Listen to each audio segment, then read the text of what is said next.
այս ֆլակոնը, որ ես հիմա իմ ձեռքերում պահում եմ, որը գնվել է Երևանի մասնավոր դեղատներից մեկում, բացարձակ կեղծված է։ Այս դեղամիջոցից օգտվում են առողջական լուրջ խնդիրներ ունեցող մարդիկ, որոնց համար ամեն րոպեն վճռորոշ է։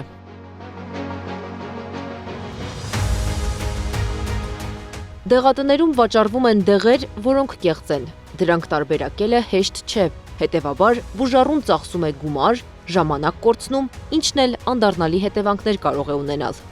Հայաստանում շատ պացիենտներ պարբերաբար ենթարկվում են նման հանցանքի։ Բացատրեմ, որտեղից է գալիս խնդիրը։ Կետրուդա դեղամիջոցը Հայաստանում օֆիցիալ գրանցված չէ։ Այն ներմուծվում է մի շարք մասնավոր դեղատների կողմից, տարբեր երկրներից եւ հաճախ օրիգինալ դեղերից զատ ներմուծվում են նաեւ կեղծիքներ։ Եվ կան դեղատներ, որոնք վաճառում են ինչպես օրիգինալը, այնպես էլ մեկու մեջ վաճառում են կեղծված պարտիաներ։ Կեղծված դեղերն օրիգինալից տարբերելը բարդ է նաև բժիշկների համար, նշում է ուռուցքաբանը։ Նա ցույց է տալիս, ինչպես կարելի է Keytruda դեղը տարբերակել։ Իսկ մյուս դեղերի դեպքում ինչպես անել։ Քաղաքացիները չգիտեն եւ չեն էլ կարող վերահասկել։ Անկախ դեղատների ասոցիացիայի ղեկավարի խոսքով Հայաստանում դեղամիջոցների դեֆիցիտ կա, ինչն էլ թե բուժառուներին, թե տնտեսվարողներին ստիպում է զարտուղի ճանապարհներով դեղեր ներմուծել։ Մի մասն անում է կյանքը փրկելու, մյուսը գումար աշխատելու համար։ Հայաստանում գրեթե կարող եմ ասել, որ մոտ 3 անգամ ավելի նվազ է անհրաժեշտ գրանցված դեղերի քանակը, որը որ պետք է ապահովի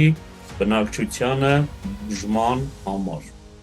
Արթուր Խաչատրյանի խոսքով Հայաստանում փետրվարին գրանցվել է 3260 անուն դեղ, դրանցից ներմուծվել 1800-ից 1900-ը։ Իսկ այդ ներմուծված դեղերից պայմանական 50 անունը կարող է նույն խնդրի դեմ գործածելուն ուղղված լինել։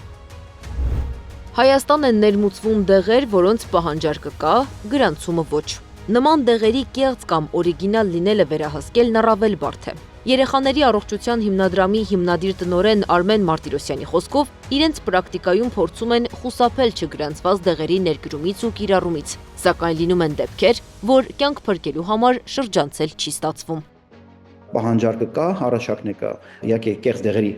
պահանջարկ չկա, բնականաբար նման դեղերի պահանջարկ կա, եւ քանի որ դեղերը գրանցված չեն, օֆիցիալ ճանապարհով հնարավորություն չկա բերվելու, բայց միջազգային պրոտոկոլներով առողջական ծանր խնդիրներ ցողայս դեպքում քաղցկյան ունեցող անձանց դա շատ անհրաժեշտ է, բնականաբար մարդիկ տարբեր ճանապարհներ են գտնում այդ դեղորայքը գտնելու համար, քանի որ այլ հնարավորություն չունեն, չկա ընդհանրակարգ, չկա պաշտոնական օֆիցիալ ճանապարհով բերված դեղորայք, եւ եթե մարդու կյանք ուզեն փրկեն, ու նաեւ չգիտեն թե որտեղից պետք է դեղորայքը վերցնել, գնում են առաջ պատրաստ դեղատնից հավանաբար վերցնում են, չկասկածելով որ դա կարա կեղծ դեղորայք լինի եւ այս դեպքում կանգնում են նման փաստի առաջ, որը կարա ճակատագրական եղնի։ Խնդիրը նոր չէ, լուծումներն են ուշանում, թերանում են թե առողջապահության նախարարությունը, թե նախարարության կից տեսչական մարմինը, թե իրավապահ մարմինները։ Մարտիրոսյանը կարծում է, կտրուկ եւ հասցեական որոշումներ պետք է կայացվեն, առաջին տեղում դնելով մարդու կյանքն ու առողջությունը։ Հայաստանում գրանցված դեղերի ցանկի նվազմանը զուգահեռ վերջին 4 տարում դեղորայքի որակը փորձաքննության չի ենթարկվում, նշում է Արթուր Խաչատրյանը։ Հայաստանի Հանրապետության քաղաքացիների մեծամասնությունը դեղերը գնում են Վրաստանի Հանրապետությունից։ Բացի դեֆիցիտ դեղերը, որը Հայաստանում չկա, գնում են Վրաստանի Հանրապետությունից,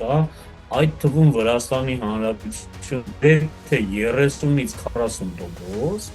դեղերը ավելի մատչելի են, քան Հայաստանի Հանրապետությունում։ Ինչու՞։ Թող կառավարությունը, թող առողջապահության նախարարությունը մոնիտորինգ անի եւ հասկանա ինչու է այդպես, ինչու է իրանց մոտ այդքան լավ օրինակ ճակերտավոր ասած, մեր մոտ այդքան վատ այս իրավիճակում։ Մարտի 24-ին Արսեն Թորոսյանը հայտնեց ազգային ժողովում առողջապահության հարցերի մշտական հանձնաժողովի նախաձեռնությամբ աշխատանքային քննարկում է եղել դեղերի պետական գրանցման գործընթացի, առկա խնդիրների, լուծման ուղիների մասին։ Քննարկման արդյունքում օրենսդրական եւ ենթաօրենսդրական իրավական ակտերի փոփոխություններ կնախաձեռնվեն առկա իրավիճակը բարելավելու համար։ Կեղծ դեղերի վերաբերյալ ուռուցքաբանի ահազանգից 9 օր է անցել։ Այս դեպքի առնչությամբ ինչ քայլեր է ձեռնարկել առողջապահական եւ աշխատանքի տեսչական մարմինը։ Պարզել է արդյոք ահազանգը տեղին է, թե օրինակ խուճապ է առաջացնում բնակիչների շրջանում։ Մեր հարցմանը տեսչական մարմինը պատասխանել է. Հայաստանի Հանրապետության առողջապահական եւ աշխատանքի տեսչական մարմինը գրության մեջ նշված տեղեկատվության մանրամասներին, մասնավորապես տեղի պահման պայմանների, դեղատան գտնվելու վայրի, անվանման կամ նույնականացվող որևէ այլ տվյալի չի տիրապետել, ուստի չէր կարող օրենքով սահմանված կարգով իրականացնել վերահսկողական աշխատանքներ։ Միաժամանակ տեղեկացվում է, որ դրանց առկայության դեպքում տեսչական մարմինը պատրաստակամ է օրենքով իրեն վերապահված լիազորությունների շրջանակներում իրականացնել վերահսկողություն։